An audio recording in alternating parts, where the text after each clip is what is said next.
যারা যারা গরম গরম ভর্তা ভাতে এবং খিচুড়িতে আচার পছন্দ করেন, আজকের রেসিপিটা তাদের জন্য। প্রথমে আমরা জলপাই এভাবে গ্রেট করে নেব। যদি গ্রেটার না থাকে তাহলে বটি দিয়ে কুচি কুচি করে কেটে নেবেন। গ্রেট করার পরে দেখবেন জলপাইয়ের মধ্যে এভাবে পানি পানি একটা ভাব আসবে। এই জলপাইটা আপনারা রোদে দিয়ে শুকিয়ে নেবেন। যদি রোদে দেওয়ার জায়গা না থাকে তাহলে চুলার উপর হালকা আঁচে দিয়ে 2-3 মিনিট ভালোভাবে নেড়ে নেবেন, নেড়ে পানিটা শুকিয়ে নেবেন। এরপরে আমরা চুলার উপর সরিষার তেল গরম করতে দিব। দেখেন আমাদের জলপাইটা শুকিয়ে গেছে। জলপাই শুকানোর সাথে পেঁয়াজ কুচি, রসুন কুচি আর সামান্য আদা কুচিও এভাবে শুকিয়ে নেবেন, নিয়ে সবগুলো একসাথে মিক্সড করে নেবেন। সবগুলো দেখেন আমি একসাথে মিক্সড করে নিলাম। নেওয়ার পরে এরপরে আমরা 1 চামচ লবণ, সামান্য চিনি, যারা চিনি দিবেন না তারা অ্যাভয়েড করতে পারেন।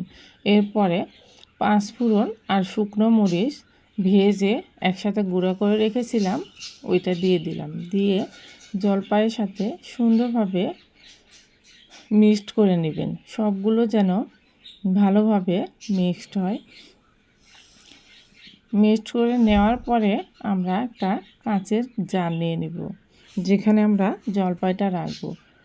কাঁচের জারে জলপাইগুলো আস্তে আস্তে দিয়ে দিব। অর্ধেকটা দেওয়ার পরে আমি শুকনা মরিচ ভেজে রেখেছিলাম, শুকনা মরিচটা দিয়ে দিলাম। এরপরে বাকি অর্ধেক জলপাইটা দিয়ে দিলাম। এরপরে চুলার উপর যে গরম তেল আছে, আমরা কিন্তু এটা চুলার উপর থেকে দিব, এটা আচারের মধ্যে দিয়ে দিব।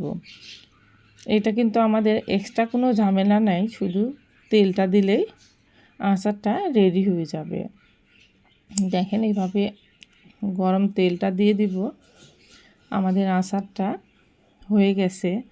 শেষ পর্যায়ে জলপাইয়ের আচার যারা পছন্দ করেন তারা এই রেসিপিটা ট্রাই করবেন। এটা কিন্তু খিচুড়ি গরম ভাতে অনেক মজা, খালি খেতেও কিন্তু অনেক মজা লাগে। ভিডিওটা ভালো লাগলে অবশ্যই লাইক কমেন্ট করবেন। রেসিপিটা কেমন হয়েছে জানাবেন।